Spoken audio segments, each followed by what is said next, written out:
and welcome to the No Flipping Excuses Show. Don't touch that This is the #1 podcast for real estate investing, and each episode covers what you need to know to find and flip deals right now. Wow! Break free of the chains that are holding you back and join us on today's episode. Hey, what's going on? It's Jason Lucchese, and welcome to our No Flipping Excuses podcast. This is a special edition show that we're doing in the launch of our new book, Flipping Out Over Probates, which you can get at flippingoutoverprobates.com. All of the proceeds are going to Beat Kids Cancer and Veterans Best Friend Indiana. We've already been receiving some really great feedback from folks that have served, and they love what we're doing here with Veterans Best Friend Indiana and also Beat Kids Cancer. With me on today's show is Michelle Goldner. Now, she is the board member and head of training with all the dogs and all that good stuff over there at Veterans Best Friend Indiana. Michelle, how are you doing today? I am great. Thanks, Jason. Awesome. So I wanted Michelle to come on today because we're obviously, she was chosen as one of the charities we wanted to give back to. For most of you that know, Mike on the team is a veteran and has been an individual that has suffered from PTSD. And one of the things that I really felt compelled about when writing the book is I wanted to do something to where we could make a change. And when Mike told me about Veterans Best Friend Indiana, we were able to talk a little bit, Michelle and I was able to meet her and her partner for coffee. And it really struck a chord with what we can do and how we can help folks out. So Michelle, I wanted to ask you, what was the reasoning behind why you wanted to start an organization like this? So I won't take credit for the initial. I was one of the first people drafted into the organization or asked to join.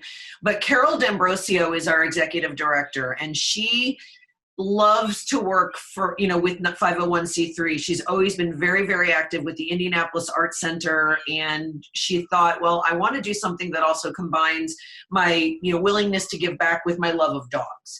Yeah. So she contacted actually a national organization that we were initially part of, but it got a little too cumbersome. So about 2 years ago now, we became Veterans Best Friend Indiana Incorporated so that we could literally focus just on Central Indiana.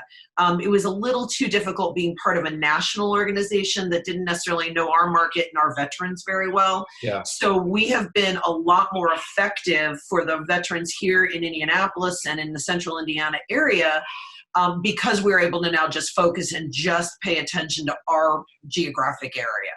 Gotcha. And, what was like the reasoning behind, the whole veterans aspect? What's about with that?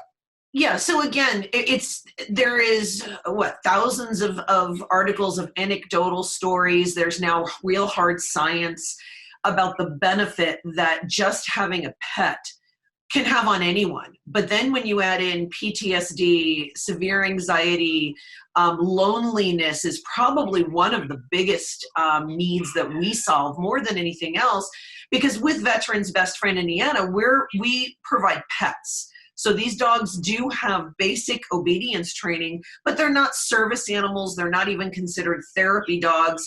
They are just very well-behaved pets. So our idea is that you could, as a veteran, go out to just about any shelter and they will adopt a dog to you. And a lot of times there'll be no fee, et cetera. But what we're doing is matching a dog's personality with a veteran's personality and lifestyle. So I'm not going to give a Vietnam veteran, a dog that's a year old that's bouncing off the walls that needs a running partner. I'm going to go look for more of a couch potato, a dog that wants to hang out, maybe go for walks on a nice day. Yeah. And so, with that in mind, the charter also allows us then to select dogs that are, say, between 2 and 5 years of age. So that gives us an in to a population of pets that are more difficult to adopt because they're not that adorable puppy. Yeah. And so we bring those two populations together. Well, and that's the thing. A lot of folks, with the book, we're obviously giving away all of the profits to two organizations, Michelle's being one of them.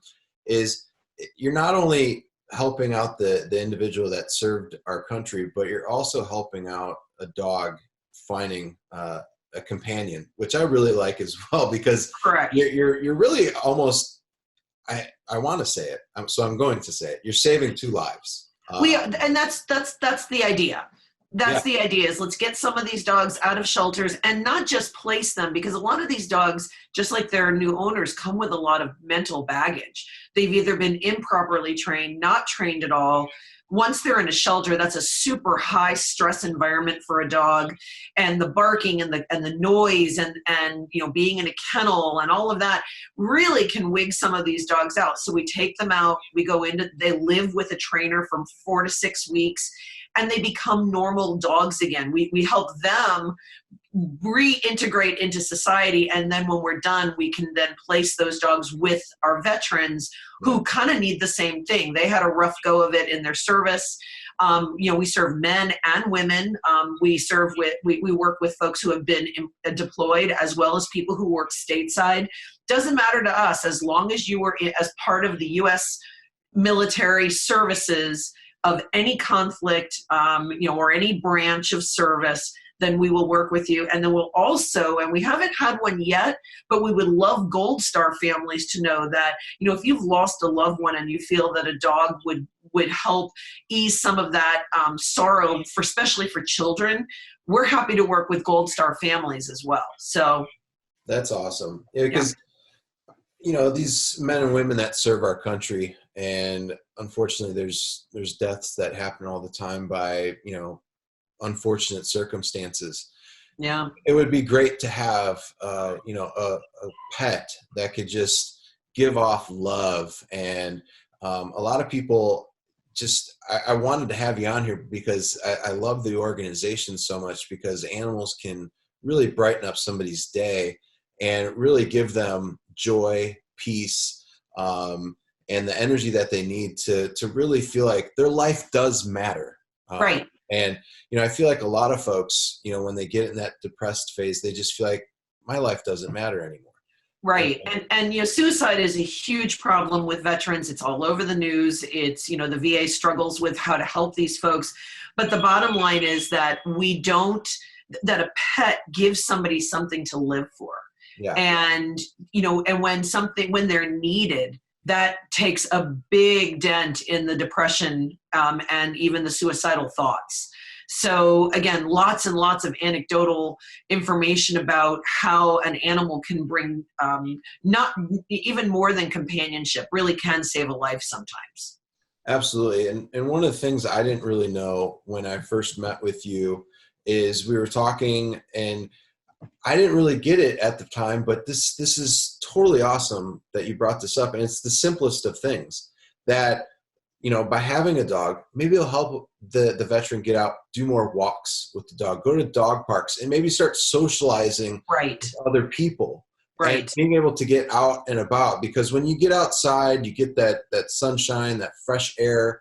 It just makes you feel better. And it also makes you feel better. You're taking care of an animal. Exactly. You're taking care of, you're it's almost a sense like a child. You have a sense of, I need to take care of this dog. And the dog also feels like, I need to take care of my friend. We don't call them fur babies for no reason. And it is that sense of responsibility and that sense of, I have to be strong for my dog. And a lot of people, if they're not feeling well, if they're mentally stressed, if they're anxious, they become reclusive. Yeah. And so again, as you said, the dog gets that person out, and the dog attracts people. So one of the things we do is look for dogs with very specific personality traits that make them more inclined to gravitate toward people than even other dogs. And so because these dogs are so friendly, they kind of drag their owners over to go meet people, and they're oh, where'd you get your dog? And, oh, what a sweet animal. And then the veteran can start talking about how they got the dog and what it's done for them. Yeah, absolutely. Well, let me ask you this, if you don't mind sharing, and we don't need names or anything, but maybe like a couple case studies that we discussed, to where maybe you felt like somebody was maybe on the brink. Maybe if they wouldn't have gotten the dog, maybe they might not be here today. Do you have any people like that you felt like where they were right there, they were teetering, and without your help, they may have gone down a totally different path? You know, I have one gentleman. I don't know that he was ever at the risk of suicide, but he was a POW. He was tortured, and due to that, and again, it's kind of eye-opening. You know, I'm 53 years old, and when I walk in and I meet some of the veterans that I think are 10, 15 years older than me, and they're younger than I am, because they've been through so much mental and physical stress that their bodies have aged before their time. I mean, but this gentleman, we did his dog a number of years ago now, 2 years ago. The dog's name, oh gosh, what was her name? I can't remember now, but she was a pit bull mix. Okay. And this gentleman, complete reclusive. He very rarely left his house except to go, oh, it's Daisy. We actually adopted her through another organization here in Indianapolis called Medical Mutts. She was pulled from a shelter with the hopes that she might be able to be trained to be a full service dog, but didn't quite have the temperament. Super friendly, had great obedience skills, but when you took her out in public, she was really uncertain. She was the perfect match for Daniel. And their story is actually on our website. So that's one that people can go check out. But he basically had decided that I'm okay being a recluse. I'm going to be a writer. And so this dog started sitting under his desk all day with him, and he would get out and go for walks with her, despite the fact that, his feet hurt so badly and he'd had surgery because of his POW incarceration. But, we check in with them from time to time, and I mean, it's just such a great story. And Daniel's son actually lives with him too. So the dog, has become a real family member. And that's another big thing, is that many of our clients also have other family members, whether it be spouses or siblings or parents that they still live with. Yeah. And it's amazing how the dog just becomes integrated in the whole family. And the dog is actually doing double time for its job. Yeah, so, absolutely. And then I had another gentleman, on the outside, you would have never known how difficult civilian life was for him. And in fact, he still, I think, he has actually even been redeployed in a limited capacity since I met him. But family, 3 gorgeous children, beautiful wife, successful business. But he had a really, really hard time going out and just having a conversation with people. And we found a dog for him named Huey. And Huey, just a big mix of a lunk of a dog. And, Huey now goes to Starbucks every day for his pup cup with his dad. And but he, again, has become the family dog. They even went out and got Huey another dog because they thought whenever his dad was deployed that it might be nice if he had somebody else to play with, because he was awesome. Bonded. So Huey now has his own service dog, but his own companion, more of a therapy dog. So that's great. So there's some great stories. I'll tell you what the biggest kick though is that when I walk into somebody's home with all the supplies and this happy wiggly dog who is just really happy to get out of my house, because then they get their own human and they don't have to share with mine anymore. Yeah. But when I drop that dog off and then I get calls, oh my God, I love this dog. My wife's making him fat. He's being really spoiled, things like that. It's just really, it's such a great feeling. And, for me. And so I even get a benefit out of this. Oh yeah, for sure. And all of our trainers. And the other thing too, is that we are always looking for, we actually built a brand new website just the end of last year. And we have now online applications, and they are coming in. So we really could use another couple of sets of hands of professional trainers. So that's another thing. If anyone knows of anyone who has some professional training experience, who wants to work with people and give back, it is actually a paid position. So because in order to ensure that we're turning out a good product, so to speak, we want these dogs professionally trained. So this is not something we take lightly. This is what we call a trainer's organization. We focus on that as our primary objective, to make sure these dogs are turnkey. They are not to cause any stress to the veteran who's dealing with so many other stresses. Absolutely. This dog is supposed to be a salve, a Band-Aid to help. The website is Veterans Best Friend, IN for Indiana. So yes, .com. Yep. So VeteranSBestFriendIndin. So Veterans Best Friend, IN.com. Check it out. So if you are interested in helping Michelle out from a training standpoint, this is just an awesome cause. And, Michelle, and we're also up on Facebook as well. That's the other place to find us, is on Facebook. Yep, Veterans Best Friend Indiana. Definitely check that out too if you're interested in that route. Now, Michelle, for some of the folks that are going to be listening in, and they do get, let's just say they do go and get a copy of Flipping Out Over Probates, which is at flippingoutOverprobates.com. What are the proceeds going to be used for? Because I know you and I talked about some of the breakdown, and you told me it's about $1,500 for the dog. It is. Right? It is. We spend about the adoption fee runs anywhere from $0 to $500, depending on where we get the dog from, the size and the age of the dog. We do pay our trainers, and then we pay for all the supplies. So it comes in roughly at around $1,500 per dog. And we have almost no administrative costs per se. So Carol handles all the books and does the taxes and all the administrative stuff. The website was built, and we had someone that I know very well build it for us. So, it was done at a discount. And so really, I would say about 90% of what we take in through our donations and fundraising goes directly back to the veterans to get these dogs placed. And it allows us, for instance, we have another program in addition to doing the full adoptions. If a veteran has their own dog and is having some training issues, we will actually send one of our trainers out for sets of 4 private lessons in their home or out in the community to help them train their own dog as well. Again, so that the ultimate goal being that dog stays in its forever home and doesn't end up in a shelter because it's causing too much stress because it's not trained. Right. So we've actually had a very nice launch to that about a year ago, and we've had a number of people take advantage of that as well. So, but again, we pay our trainers to do this work. It's not, say, the going market rate, but it is enough to keep folks interested and to make sure that these folks, these veterans, can keep their dogs or get a new dog if that's what they want.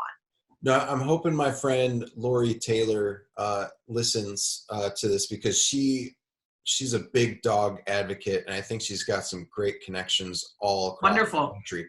So hopefully, Lori, if you're listening, that you can. We need hands in Central Indiana. Yeah, need some help and hands with trainers, and hopefully with the book, we could get you some help from a financial standpoint. Yep. Let me ask you this too, because this might be something folks are wondering, and I know it's really hard for folks, especially veterans, to get service dogs. Can you talk a little bit about that? Like, say for instance, somebody applies for it. What do you know, like how do people actually get the service dogs? 'Cause I know they're really expensive. I was trying to find out more information on how to help out Mike when he was first, needing a dog. And it was pretty pricey. It was like $25,000 if you wanted to just get the dog. And the VA wait list is, it's a mile long.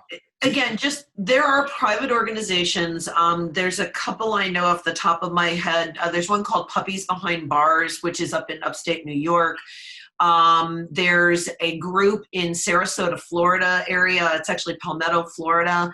That is a service dog organization. They're actually a guide dog or a blind leader dog type of organization, but the other the other service they provide is service dogs as well. I'm drawing a blank, but for specifically for veterans. But what's difficult is that what we're looking for from many veterans are psychiatric service dogs. And those are a little harder to qualify for because, again, here in the United States, we do not lend nearly as much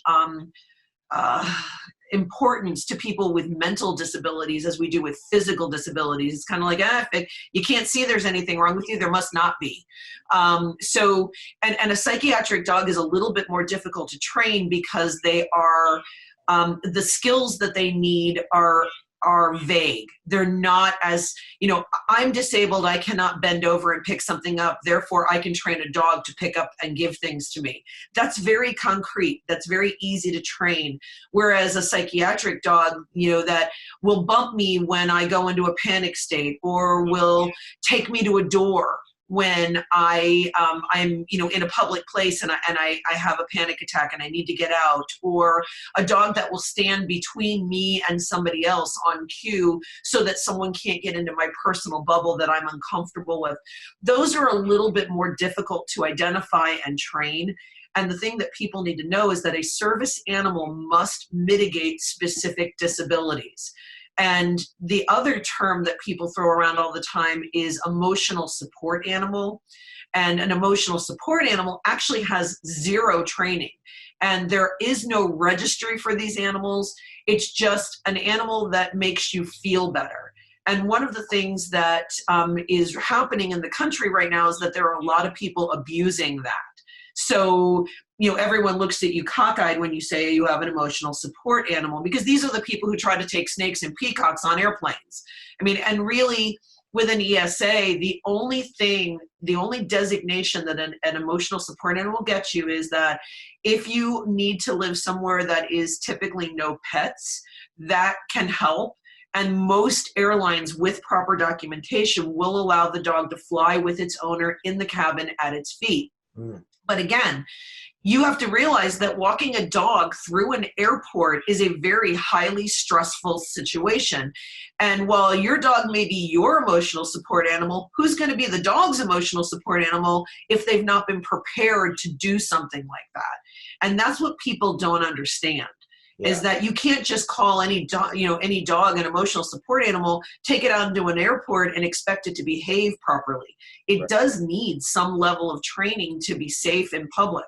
And even a service animal can be asked to leave if it's being disruptive. So, there are rules that people just don't understand. And so that's where all the confusion comes from. Because we work with a veteran population, some of our dogs can be considered emotional support animals. But again, I leave it up to my clients. They must have a letter from their therapeutic staff at the VA on VA letterhead that very closely indicates that having a dog is part of their treatment protocol. That is what determines, and a fake letter from some, fly-by-night website isn't going to cut it. And just because you put a vest on your dog, that doesn't cut it. You need that letter stating from a mental health professional that you need this emotional support animal to get through your day-to-day life, and that you are in a program that helps you cope with the stressors of life. Gotcha. Wow, that's great. And I don't think probably 99% of folks even understand before you just said that. What's all involved with that? Because I certainly didn't.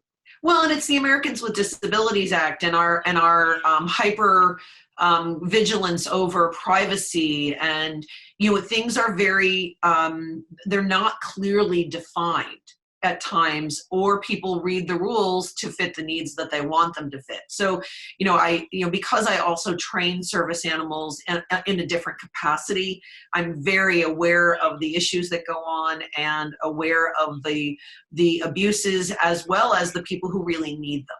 Yeah. So, and that's something that everyone should be aware of, because, and please, if you're out in public and somebody has a dog with a vest on or any kind of indication on its leash, don't pet the dog without permission. please ask, even if it's just a pet walking with an individual. Because again, with one of our clients, you wouldn't know that one of our clients had any issues if they're just walking down the street with their dog. Please always ask if you can pet the dog before you just interrupt what they're doing. Gotcha. That makes sense. 'Cause we could be interrupting maybe something that's really traumatic for that individual, and maybe the dog's trying to help during that time. Right. Well, I never really thought about that until you just said that. The other part is that the service animals, at least, are trained to almost ignore other people, because if they were to react, I mean, and again, thinking of it, they're usually very friendly dogs, Yeah. that have been handled properly their entire lives. They love people, but if they take their focus off their handler, they could put their handler in danger. Yeah. And that's the other problem with people and fake, support dogs that go through airports, and the dog lunges and it attacks a dog that truly is working. And that can be detrimental. Dogs can actually experience PTSD as well. And so, if you're reliant on a service animal or even an emotional support animal that does have some proper training, and somebody else's dog attacks it, you may have a hard time getting that dog out into the similar situation again. So, these are the things that people just don't understand. And, even the well-meaners, who reach out to pet the dog, no, it's not your dog to pet. Please ask. I'm glad that you said that, because I definitely did not know. I've never actually approached to pet somebody's dog to begin with. Right. Just out of common courtesy, but I didn't even know that, to be honest with you. So now everybody that's knows. You're helping those people who need those dogs immensely by, you can engage with them. That's great. Ask them about the dog. Ask them what kind of training, but don't ask what's wrong with you. That's not allowed. You're not allowed to ask why they have a dog. But if the dog is trained, a lot of times they're very proud of these dogs. And, the fact that, they are able to take these dogs out in public and have that dog perform tasks for them that they cannot do for themselves. People are very proud of that. And it's, it's something to acknowledge, but don't interrupt the dog. Got it. Well, I appreciate you, Michelle, for being on here. Folks, this is such a great cause that we're doing. And for everybody that's listening, more than likely is a real estate investor. And this book is only 174 pages, but it's jam-packed with such great information that you could go out, implement, and start seeing results in your business right away. And the great thing about this book, it's only $21.95, and all of the profits are going towards Beat Kids Cancer and Michelle's organization, Veterans Best Friend Indiana. Go get your copy.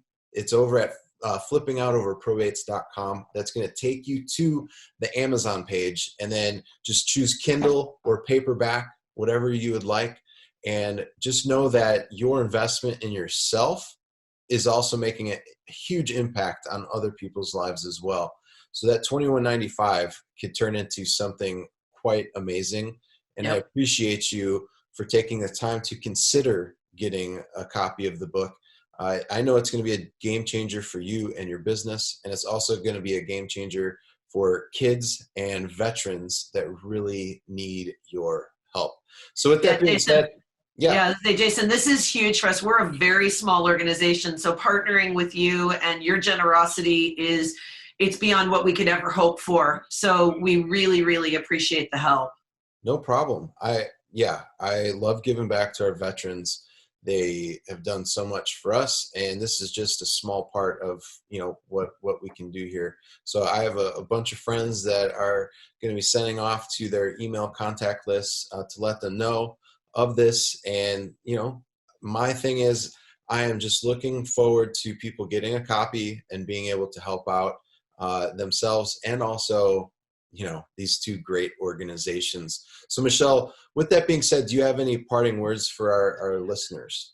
No, just to please, if there's anyone out there who knows a veteran or a Gold Star family in the central Indiana area, please, please, please put them in touch with us. We'd love to help them, as well as trainers. And again, just as a reiteration, because we did kind of go off on some other tangents, our specialty is pets. We can do a little bit more training for emotional support animals for those folks who have the mental health professionals that they're working with who are willing to write the letters. We can show you how to do it and what to say. But keep in mind, we are a pet-based organization, and all of our animals are rescued in some way, shape, or form. They've needed new homes, whether they came right from a big, loud kennel, or from individual rescues, or even from people who need to rehome them for various reasons. Yeah. So our dogs always need a second shot in life, and that's what we're trying to do for the veterans as well. I love that. You're really saving 2 lives, and I love the organization. Love that you guys exist here, and I'm just looking forward to being able to help you guys out, and looking forward to a long-term relationship with you guys. Thank you. Awesome. Well, get your copy of the book, Flipping Out Over Probates.com. Only $21.95, and you're making a huge impact on yourself and so many others. Thanks for your time. Have a great day.